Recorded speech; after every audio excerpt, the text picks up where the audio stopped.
हाय दोस्तों, स्वागत है आपका मेरे चैनल फिश एंड फन में। आज हमारे साथ हैं वेटरनेरियन राहुल जी, पैरावेट राहुल जी। आज का वीडियो का टॉपिक है कि किस तरह से बारिश के मौसम में, खास तौर पे बिल्ली, हम जिस लोकेलिटी में हैं, भोपाल में, ओल्ड भोपाल में, तो हमारे पास मैक्सिमम कैट कस्टमर हैं। जिन लोगों ने पर्शियन कैट पाल रखी है, स्ट्रीट कैट पाल रखी है, वो लोग हैं।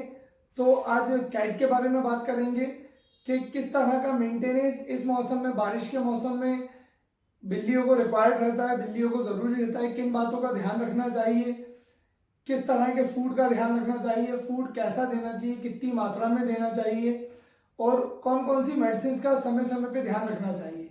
तो राहुल भाई आप बताएं, जैसे पर्शियन कैट अगर कोई इस मौसम में लेता है, तो इस मौसम में कैट लेना ठीक रहेगा या नहीं लेना चाहिए? बिल्कुल, कोई भी मौसम हो परचेस कर सकते हैं उसको। लेकिन जब भी कोई मौसम चेंज होता है, जब एक मौसम से दूसरे मौसम में कन्वर्ट होता है, तो नॉर्मली प्रॉब्लम आती है डाइजेशन की, है ना। या फिर उस टाइम पे खाना जो रेगुलर जिसके यहाँ से अपन ने लिए है, कैट लिए है, उसी खाने को कंटिन्यू रखो, खाना चेंज मत करो। वो अगर वो किटन दे रहे हैं तो किटन ही दो, वैसे बच्चे में किटन चलता है। अच्छा, एक और सवाल जो बहुत कॉमनली लोग हमसे पूछते हैं, हमारे यहाँ ज्यादातर कैट के कस्टमर्स आते हैं, किस एज की बिल्ली परचेज करना चाहिए? मतलब एक अगर किटन अपन परचेज करें तो किस एज का परचेज करना चाहिए, और कैसे आइडेंटिफाई होती है एज?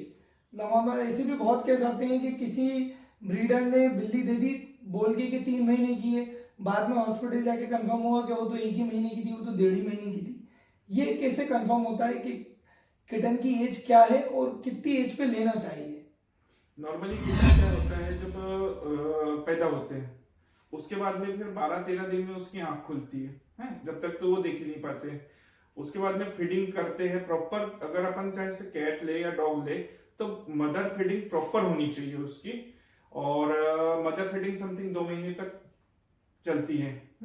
उसके बाद में वो, जैसे कि अगर अपन फीडिंग करवा रहे हैं मदर के साथ में है, तो 30 दिन 35 दिन के बाद में उसको बाहर का खाना चालू कर देंगे थोड़ा थोड़ा, और मदर फीडिंग भी कर देंगे।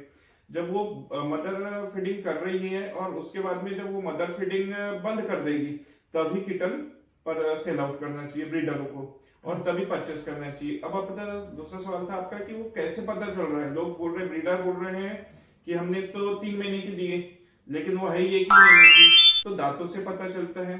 अब जिसके यहाँ पे अपन अगर किटन लेने जा रहे हैं, तो अपन उसको देखे कि वो प्रॉपर खेल रही है कि नहीं, हाइट कैसी है। मदर डिपेंड ये करता है कि मदर की हाइट कैसी है, उसकी ग्रोथ कैसी है, उसके हिसाब से बच्चों की ग्रोथ कैसी है।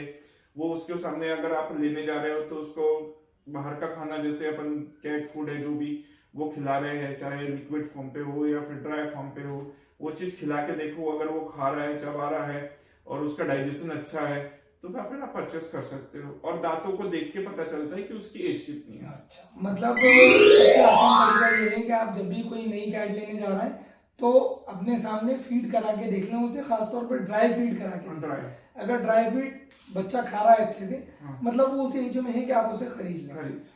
अच्छा, इस मौसम में डॉक्टर साहब एक अपन नया किटन लेके आए, तो क्या ध्यान रखना चाहिए इस मौसम में?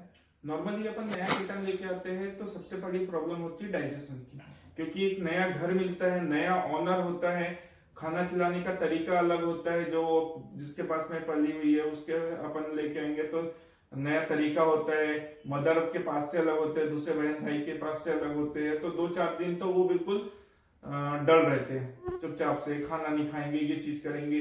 तो उसमें फ्री आप छोड़ दो उसको, ज्यादा पकड़ पकड़ के मत खेलने दो।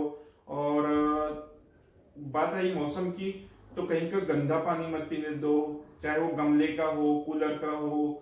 और जैसे बरसात का पानी आता है और वो बह के कहीं पे इकट्ठा हो जाता है, जहाँ पे इकट्ठा होता है वहीं पे गंदगी चिपक जाती है, जैसे काई वाला हो, उससे अगर वो पानी चाटेगा भी, 2-4 सीप भी अगर चाट दिया, तो उससे डाइजेशन खराब होगा। उस चीज के लिए अगर जैसे डाइजेशन खराब होता है, तो जल्दी से आप वेटरिनरियन के पास में ले जाओ, दिखाओ कि हाँ ऐसा नहीं कि हो जाएगा हो जाएगा। पहले आपको चेक करवा के उसका ट्रीटमेंट चालू करवा दो। अब और भी एक चीज हमसे कई कस्टमर्स पूछते हैं, जैसे नया बच्चा लेके आए, नया किटन लेके आए, वो रोता है, तो ये क्या कॉमन चीज है। जैसे अपन अपने सबसे पहले ना, आप चाहे कोई भी पेट लो, सबसे पहले अपने ऊपर फील करो। आप नई जगह जाओगे, आप 2 दिन एडजस्ट होने को लगेगा। हाँ? 2 दिन बाद में आप लोगों को देखोगे, जगह देखोगे, तो आप 2 दिन बाद में एडजस्ट हो गए ना। तो वैसे ही नया पेट आप लेके आ रहे हो तो वो भी 2-4 दिन बाद में एडजस्ट होगा। हो सकता है पहले दिन लेके आए हो आप तो रात में सोने में ही नहीं दे, ये भी होता है। खाना में प्रॉब्लम करता है, तो उसको जैसे अपन जैसे ट्रीट कर रहे हैं लोगों को कि अपने घर में नया बच्चा है तो उसके लिए वैसे ही उसको ट्रीट करो, तो कोई प्रॉब्लम नहीं है। अच्छा, डाइट में इनका जैसे कई लोग बहुत ज्यादा प्यार में ड्राई फ्रूट देते नहीं है, टोटल ट्रीट्स ही देते हैं, ग्रेवी फूड ही देते हैं, तो वो ठीक है या ड्राई फ्रूट भी देना चाहिए उनके डाइट में? नॉर्मली क्या होता है, ड्राई फ्रूट एकदम कंप्लीट खाना है ना। और जो अपन जेली दे रहे हैं या फिर ग्रेवी दे रहे हैं या ट्रीट्स दे रहे हैं, तो अपन वो है पिज्जा और बर्गर और ये सब कुछ। अपन बर्गर खा के तो जिंदा नहीं रह सकते पूरे टाइम पे, अपने को ड्राई फ्रूट चाहिए। कंप्लीट खाना वो भी है, लेकिन पेट अपना भी पिज्जा खा के भर रहा है, लेकिन अपन पिज्जा खा के पूरी लाइफ नहीं जी सकते। ऐसे ही है इनके साथ में। अच्छा, इसके बाद जैसे नया किटन लेके आया, आपने बोला 2-3-4 दिन एडजस्ट करने में लगता है, फीड का आपने बता दिया, मेडिसिन का क्या क्या ध्यान रखना पड़ता है? नॉर्मली आप जैसे नया किटन लेके आते हो ना, तो सबसे बड़ी प्रॉब्लम मैं पहले भी बताया था डाइजेशन की। होगा डाइजेशन, हो सकता है वोमिटिंग करे, लूज मोशन करे, तो आपको वेटरिनरियन के पास में दिखाना है। उसके बाद में आपका डाइजेशन के लिए आप उसको मेडिसिन दे सकते हैं। जैसे इंसानों को, बच्चों को जब डाइजेशन के लिए देते हैं, 2-4 दिन बाद में 10 दिन एडजस्ट होगा, उसके फिर 5-7 दिन बाद में आप उसकी डीवर्मिंग करवाओ, फिर उसके नेक्स्ट आप उसका वैक्सीनेशन करवाओ। डॉक्टर साहब, हमारे व्यूवर्स को ये आप थोड़ा बताइएगा, क्योंकि हम दवाइयाँ नहीं रखते हैं, कि किस किस तरह की समय समय पे दवाइयाँ देना चाहिए और क्या प्रॉब्लम हो तो क्या दवाई देना चाहिए? सबसे मेन होता है डाइजेशन की प्रॉब्लम, है ना। और क्योंकि बिल्ली हर चीज सूंघती है, चाटती है, अपने शरीर को साफ करती है, तो डाइजेशन की प्रॉब्लम बनी रहती है कोई भी पेट के साथ में। तो नॉर्मली उस टाइम पे कुछ मेडिसिन होती है डाइजेशन के लिए, वो दे सकते हैं अपन। प्रॉपर उसकी सबसे मेन होता है डीवर्मिंग, पेट के कीड़े मारने की दवाई। वो आपको 3.5 महीने तक हर 15-15 दिन में देना है। उसके बाद में फिर 1 साल की एज तक हर महीने देना है। 1 साल की एज के बाद में हर 1.5 से 2 महीने बाद में वो देना है। ये अलग अलग इसके बॉडी वेट के हिसाब से आती है। जैसे कि अगर बच्चा है तो उसके लिए लिक्विड फॉर्म पे आती है 1 किलो वजन पे 1 ml, और जैसे बड़ा हो जाता है उसके लिए टेबलेट आती है। अलग अलग कंपनी की अलग अलग डोज के हिसाब से रहता है, उसमें मेंशन होता है। और वेटरिनरियन के थ्रू ही लो कि उसको पता चले कि कैसा उसका बॉडी वेट। सबसे मेन होती है पेट के साथ में डाइजेशन की प्रॉब्लम, क्योंकि वो हाथ से तो साफ कर नहीं रहे अपनी बॉडी को, वो जीभ से ही करेंगे। जब वो चाटेंगे तभी साफ होगा, जब चाटेंगे तो वर्म्स पेट में जाएंगी, तो डाइजेशन की प्रॉब्लम आती है इसमें। तो उस चीज के लिए आपको वेटरिनरियन, अगर लूज मोशन करता है या वोमिटिंग करता है, तो उसके लिए आपको वेटरिनरियन के पास में ले जाना पड़ेगा, दिखाना पड़ेगा। उसके हिसाब से आप वो अगला वाला जो वेटरिनरियन रहेगा वो डिस्क्राइब करेगा कि हाँ क्या चीज है, उसके हिसाब से मेडिसिन देगा। अच्छा, मतलब अपना जैसे कई लोग अपने मन से सोच के कुछ मेडिसिन किसी दूसरे ब्रीडर से पूछ के दे देते हैं, तो वो किस हद तक ठीक है, देना चाहिए या वेटरिनरियन से एक बार कंसल्ट करना ही चाहिए? देखो, जिसका काम होता है वही करे तो ज्यादा अच्छा है, चाहे कोई भी काम हो, है ना। तो जो ब्रीडर होते हैं या फिर ना ब्रीडर होके कोई जिसके पास में बिल्ली बहुत सालों से पली हुई है, हम तो इतने सालों से रख रहे हैं, हमको ज्यादा आइडिया है, ये चीज आती है। और ज्यादातर कैट्स में ये प्रॉब्लम आती है कि हमारे चाचा के पास में पली हुई, इनके पास में, तो आप क्या दे रहे हो, वही चीज दे दो। नॉर्मली क्या होता है, जैसे ह्यूमन में होता है, इनका डोज और एनिमल्स का डोज में बहुत डिफरेंस है। मेडिसिन कुछ सेम हो सकती है, लेकिन डोज का फर्क बहुत पड़ता है। तो यानी आप खुद से एक्सपेरिमेंट मत करो, क्योंकि वो बेजुबान होता है। सबसे बड़ी बात की, वो बोल नहीं सकता है। आपका अगर सर दर्द दे रहा है तो आप बोल सकते हो कि मेरा सर दर्द दे रहा है, एक आंख फड़क रही तो आप बोल सकते हो कि एक आंख फड़क रही। चाहे कोई भी एनिमल, वो बोल नहीं सकता कि मेरे को प्रॉब्लम क्या है।